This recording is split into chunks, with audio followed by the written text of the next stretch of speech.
this sacrifice has put us in touch with an older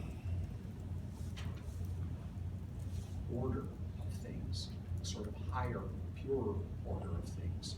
And in the case of fascist movements, this often meant looking back to the very remote past.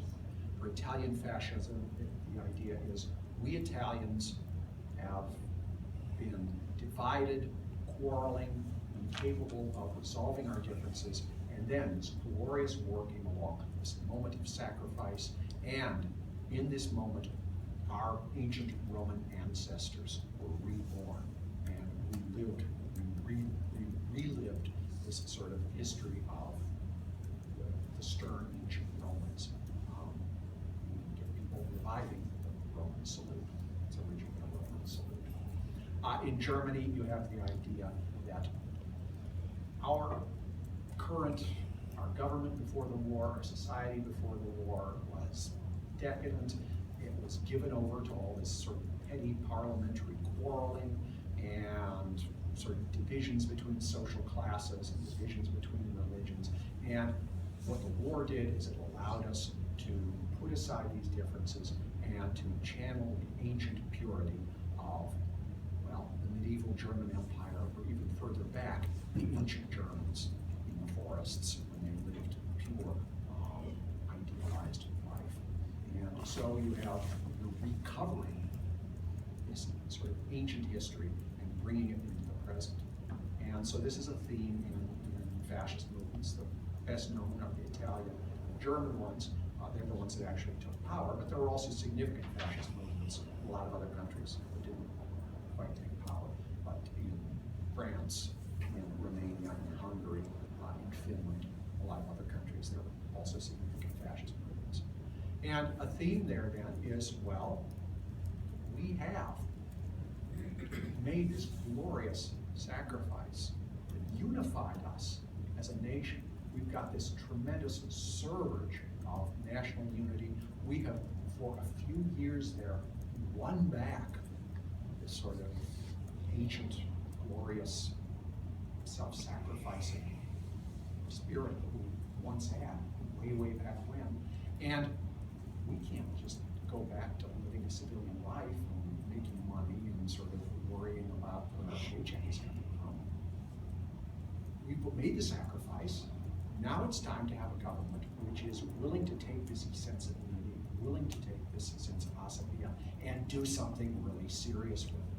So we've gone through stage one of living in a safe, decaying, material, decadent world.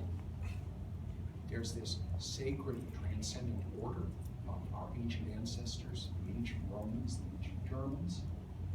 We've had this advent of the sacred, the sense of unity, this sacrifice being offered, and now it is time for a movement which recognizes that war was not an act of folly, that war was not a terrible mistake, those deaths were not in vain.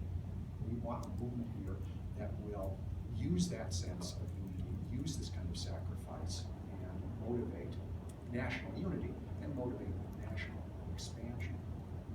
So some of what is going on, and I mean this is expressed pretty openly in a lot of the literature of fascism, a lot of the literature of Nazism, the idea that giving up your life for a larger good is a noble thing, and that we must remember those who did this, and in the name of these people, we must be prepared to achieve even greater political accomplishments.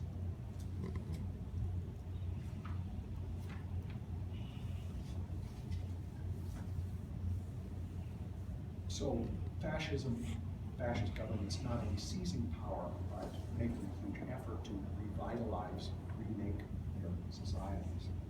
So even after organized religion, traditional religion, was declining in importance in Europe, some of the same psychology that we've seen of sacrifice, of building asabiya through sacrifice, is still operating in European society.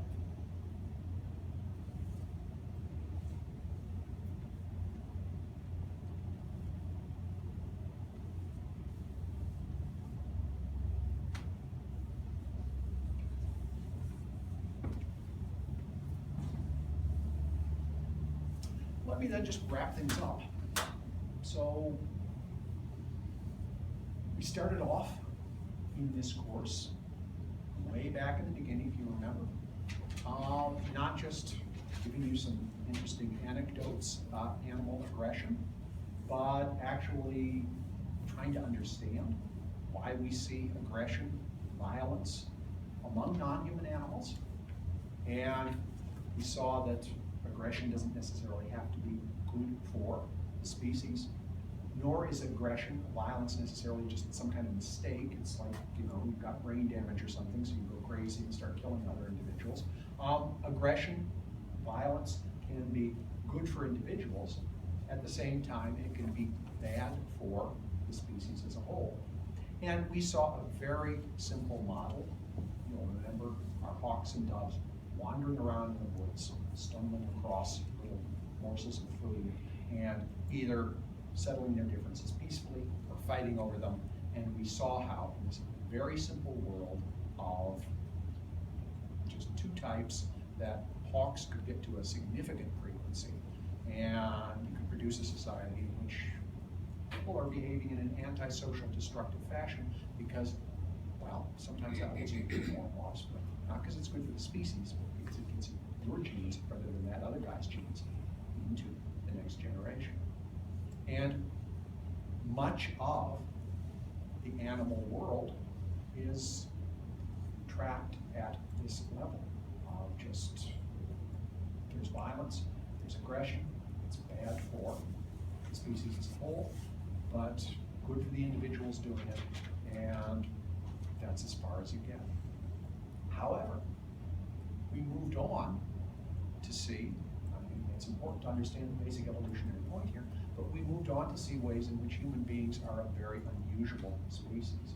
We are unusual in being able, more than any other species, maybe not the only species, but we are unusual in the extent to which we can step in and get past this whole hawk-dove thing. So we can get together and we can decide that the hawks, the selfish individuals who are just grabbing more than their fair share, people who are stealing from other people, etc., we can decide that antisocial individuals are a threat to the social order, and we can punish them and get together a whole bunch of us against one rule breaker, and those are pretty good odds.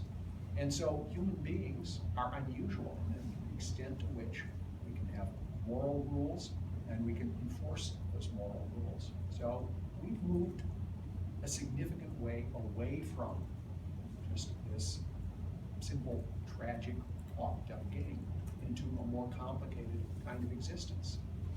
Well, once you have the potential for developing moral rules, enforcing moral rules, that can be used both for good and bad. I mean, you can punish individuals who are genuinely a threat to society, who are genuinely wrongdoers, or you can decide to punish individuals who are merely suspected of casting spells on other people. You can turn that moralistic aggression against witches or other moral deviants. You haven't really done anything wrong, but hey, it's 10 of us against one witch. Those are pretty good odds. Let's do it. But morality and being able to enforce moral rules makes for a very different set of options, dilemmas among human beings than among a lot of other organisms.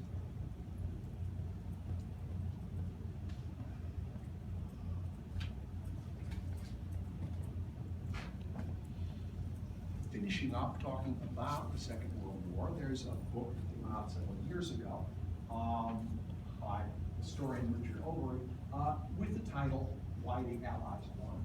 So talking about the Second World War and asking, well, why did the Allies, the Soviet Union, England, United States, a host of other countries, win over Germany, Italy, Japan? And he points out it's not 100% obvious just in material terms that that was going to happen.